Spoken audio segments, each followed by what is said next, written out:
Alright Spurs faithful, you're not gonna believe what I've just uncovered behind the scenes. I've got absolutely mental information straight from the most reliable sources in the transfer market about a deal that nearly changed everything in our attack. We're talking about a last-minute attempt that involved a left winger with 20 goals that ended in a completely mental way. The truth behind this botched transfer is gonna blow your minds. Stick around till the end because these details are proper mad. And if you're as passionate about Tottenham as I am, smash that subscribe button and let's march towards 800 subscribers together. Here's what really happened behind the scenes. After Manchester City made it crystal clear that Savinho wasn't leaving, and I mean crystal clear to Pep Guardiola standards, our recruitment team had to pivot fast. We're talking deadline day pressure here. Romano has now confirmed what many suspected. Tottenham were seriously considering Ademola Lookman as our plan B. But here's the kicker: we approached this completely differently than you might expect. The club explored a loan deal with an option to buy. Smart business, right? Spreading the risk, testing the player in our system first. But Atalanta? They weren't having any of it. Romano's exact words: forget about that. That's how quickly they shut down our proposal. Now, this tells us something crucial about Tottenham's strategy this window. We were prepared to break our transfer record for Savinho that shows serious ambition and conviction. But with Lookman,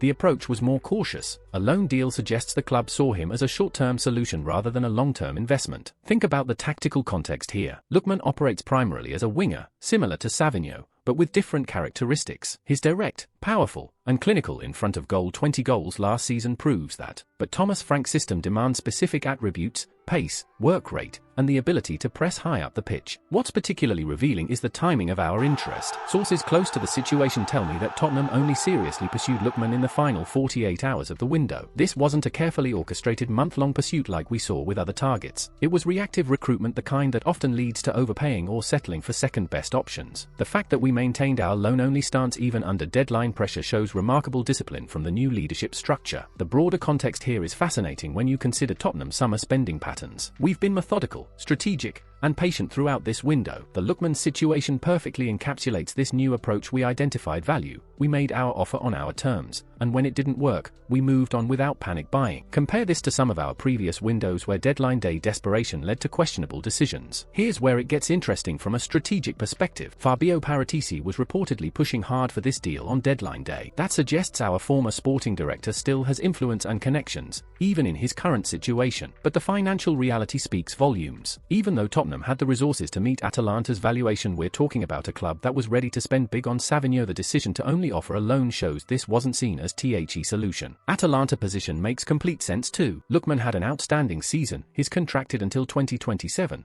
and they had no pressure to sell. Why would they accept a loan when Bayern Munich came in with a concrete bid? This whole situation reveals Tottenham transfer philosophy under this new structure: identify the primary target, go all in, but have alternative plans that fit different risk profiles. So here's today's big takeaway: Tottenham pursuit of Lookman was real, but it was never meant to be our marquee signing. The loan approach confirms this was about adding depth and competition, not revolutionizing our attack. The fact we pivoted to Kolo Muani, a completely different profile as a central striker, shows how adaptable our recruitment has become. We identified needs, adjusted to market realities, and found solutions that fit our budget and vision. But here's what I want to know from you: do you think Tottenham made the right call walking away from Atalanta's demands for Lookman? Should we have pushed harder for a player who scored 20 goals last season, or was the loan-only approach the smart business decision? Drop your thoughts in the comments below. I read every single one and often feature the best analysis in future videos. If this inside information was valuable to you, smash that like button, subscribe to stay ahead of every Tottenham development, and hit the notification bell because transfer news moves fast and you don't want to miss the next exclusive update. Until next time, COYS.